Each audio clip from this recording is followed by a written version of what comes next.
بسم اللہ الرحمن الرحیم.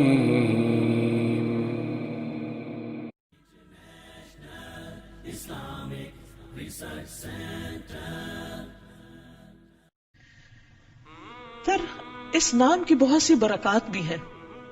یعنی یہ صرف ایسا نہیں کہ صرف ایک نام ہے، بلکہ یہ ہماری روح اور ہمارے دل کی زندگی ہے.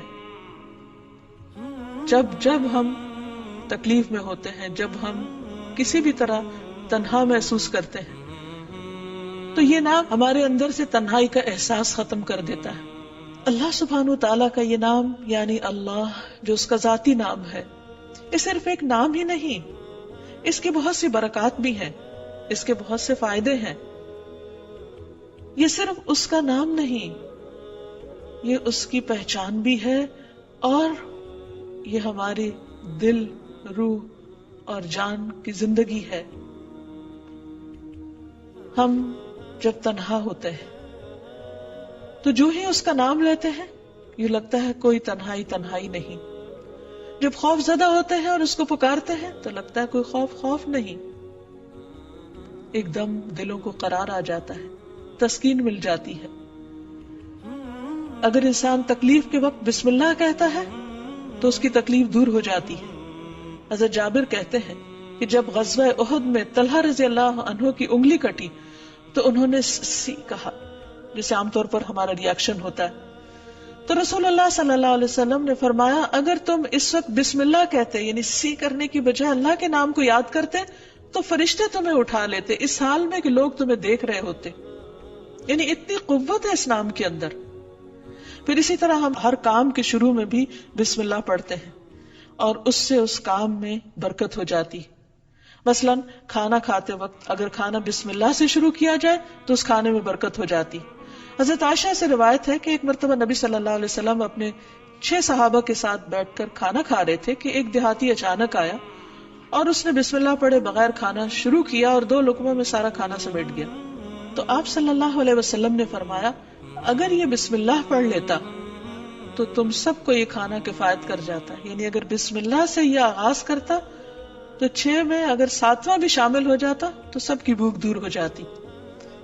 اور اس موقع پر آپ نے یہ تعلیم دی کہ جب تم میں سے کوئی شخص کھانا کھائے تو اسے اس پر بسم اللہ پڑھ لینی چاہیے، اور اگر وہ شروع میں بسم اللہ بھول جائے تو یاد آنے پر بسم اللہ اولہ و آخرہ پڑھ لیا کرے.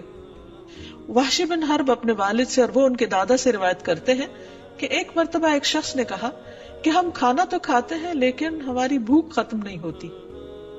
آپ نے فرمایا، شاید تم الگ الگ کھاتے ہو، تو تم اکٹھے ہو کر کھایا کرو، مل کر کھایا کرو، اور کھانے کے وقت بسم اللہ پڑھ لیا کرو. اس طرح اللہ تعالیٰ تمہارے کھانے میں برکت ڈال دے گا. پھر اسی طرح بسم اللہ پڑھنا شیاطین کو دور کر دیتا ہے، شیطان سے محفوظ کر دیتا ہے. حضرت انس کہتے ہیں کہ رسول اللہ صلی اللہ علیہ وسلم نے فرمایا، جنوں کی آنکھوں اور انسانوں کی شرمگاہوں کا پردہ یہ ہے کہ جب کوئی اپنے کپڑے اتارے، یعنی جسے نہانے وغیرہ کے لیے، تو بسم اللہ پڑھ لے.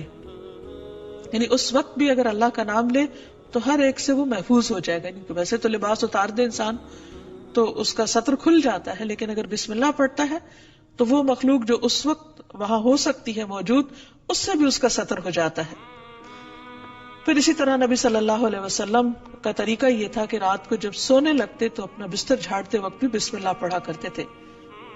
ابو ہریرہ کہتے ہیں کہ رسول اللہ صلی اللہ علیہ وسلم نے فرمایا، جب تم میں سے کوئی اپنے بستر پر جائے تو اپنے تہبند کے پلو سے، یعنی اس کا ایک کونا پکڑے اور اس سے اپنے بستر کو جھاڑے اور ساتھ بسم اللہ پڑھے، کیونکہ وہ نہیں جانتا کہ کون اس کے بعد اس کے بستر پر آیا. ہو سکتا ہے کوئی ایذا دینے والا، تکلیف دینے والا کیڑا مکوڑا ہو. تو جب اللہ کا نام لیا جائے گا تو کوئی چیز اس کو رات سوتے وقت نقصان نہیں دے گی. لیکن اس کے برعکس جب کوئی شخص اللہ کا نام نہیں لیتا تو پھر وہ کئی قسم کے نقصان اٹھا سکتا ہے. مثلا کھانے میں اگر بسم اللہ نہیں پڑھی تو وہ چیز شیطان کا رزق بن سکتی ہے. ابن عباس کہتے ہیں رسول اللہ صلی اللہ علیہ وسلم نے فرمایا کہ ابلیس نے کہا، اے رب، تو نے اپنے سارے مخلوق کا رزق واضح طور پر بتا دیا ہے، تو میرا رزق کہاں ہے؟ میں کیا کھاؤں گا؟ فرمایا ہر وہ چیز جس پر میرا نام نہ لیا جائے وہ تمہارا رزق ہے. تو اس سے آپ اندازہ لگائیے کہ ہم جب کھانے پر اللہ کا نام نہیں پڑھتے تو یہ معمولی سی بات نہیں ہے. ہم دراصل اپنا ہی کھانا اپنے دشمن کو کھلا رہے ہوتے ہیں. پھر اسی طرح جب انسان گھر میں داخل ہوتا ہے تو گھر میں داخل ہوتے وقت اگر اللہ کا نام نہیں لیتا اور کھانا کھاتے وقت اللہ کا نام نہیں لیتا تو شیطان کہتا ہے کہ آج اس گھر میں تمہارے لیے کھانا بھی ہے اور رات گزارنے کی جگہ بھی ہے. لیکن اگر بسم اللہ پڑھتا ہے انسان تو وہ کہتا ہے کہ آج اس گھر میں نہ کھانا ہے اور نہ تمہاری رات گزارنے کی جگہ ہے. پھر اسی طرح جس مجلس میں اللہ کا نام نہ لیا جائے وہ مجلس قیامت کے دن انسان کے لیے حسرت کا باعث بنے گی. رسول اللہ صلی اللہ علیہ وسلم نے فرمایا جو لوگ کسی جگہ پر مجلس کریں لیکن اس میں اللہ کا ذکر نہ کریں وہ ان کے لیے قیامت کے دن حسرت کا باعث ہوگی. اور جو آدمی کسی راستے پر چلتے ہوئے اللہ کا ذکر نہ کرے وہ چلنا بھی قیامت کے دن اس کے لیے حسرت کا باعث ہوگا. جو آدمی اپنے بستر پر آئے لیکن اللہ کا نام نہ لے وہ اس بستر پر آنا بھی اس کے لیے باعث حسرت ہوگا.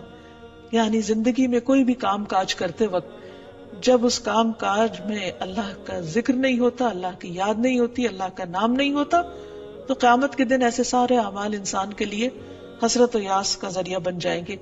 کیونکہ جس کام کو انسان بسم اللہ پڑھ کر شروع کرتا ہے وہ کام اس کے لیے عبادت ہو جاتا ہے.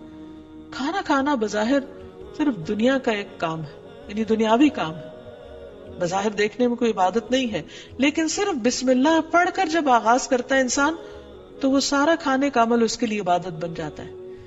اللہ کا نام لے کر انسان اپنے بستر میں جاتا ہے تو وہ سونا عبادت بن جاتا ہے. وہ واک کر رہا ہے، اللہ کا ذکر کر رہا ہے. گھر سے نکلتا ہے، بسم اللہ توکلت علی اللہ پڑھتا ہے، وہ گھر سے نکلنا اس کے لیے عبادت بن جاتا ہے اور اس کو شیاطین کے شر اور دیگر شر سے محفوظ رکھنے کا ذریعہ بن جاتا ہے.